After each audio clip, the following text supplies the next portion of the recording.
Comment déterminer une limite de fonction? Donc dans ce short numéro 3, traitant des limites de fonction, nous allons déterminer la limite en plus l'infini de la fonction qui à x associe exponentielle de x moins x sur x cube. Donc on voit déjà que lorsque l'on calcule la limite, on obtient directement une forme indéterminée au numérateur qui est plus l'infini moins l'infini. Et lorsque on arrive à calculer la limite du numérateur en mettant le numérateur sous une autre forme, on tombe sur une autre forme indéterminée qui est infini sur infini. Donc pour calculer la limite, on va devoir utiliser deux calculs qui ont déjà été effectués au préalable et dont on doit savoir se servir du résultat, que sont les limites de exponentielle de x sur x puissance n lorsque x tend vers plus l'infini, ou encore en inversant le numérateur et le dénominateur, x puissance n sur exponentielle de x, que l'on obtient par croissance comparée. Ces limites sont obtenues par croissance comparée.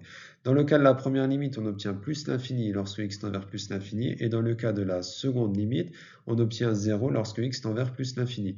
Bien évidemment, n est défini sur grand N. On pourrait même dire que n est défini sur grand Z parce que lorsque l'on passe le x au numérateur, si la puissance était négative, on obtiendrait la même limite.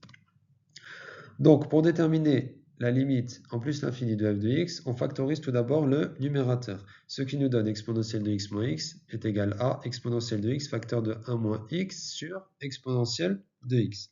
On a alors f de x qui de base est égal à exponentielle de x moins x sur x cube, qui devient exponentielle de x facteur de 1 moins x sur exponentielle de x, le tout divisé par x cube. On peut réarranger notre fonction pour avoir exponentielle de x sur x cube fois, entre parenthèses, 1 moins x sur exponentielle de x. On peut maintenant calculer les limites indépendamment les unes des autres pour obtenir un résultat que l'on peut exploiter. Donc, on a 1 moins x sur exponentielle de x qui tend vers 1 par croissance comparée, d'après ce que l'on a mis au-dessus. X puissance 1 sur exponentielle de x par croissance comparée va tendre vers 0. Donc 1 moins x sur exponentielle de x va tendre vers 1. Ensuite, exponentielle de x sur x cube, on utilise directement le résultat des croissances comparées. Donc, exponentielle de x sur x cube va tendre vers plus l'infini lorsque x tend vers plus l'infini. Donc, f de x va tendre vers plus l'infini, car 1 moins x sur exponentielle de x tend vers 1, exponentielle de x sur x cube tend vers plus l'infini.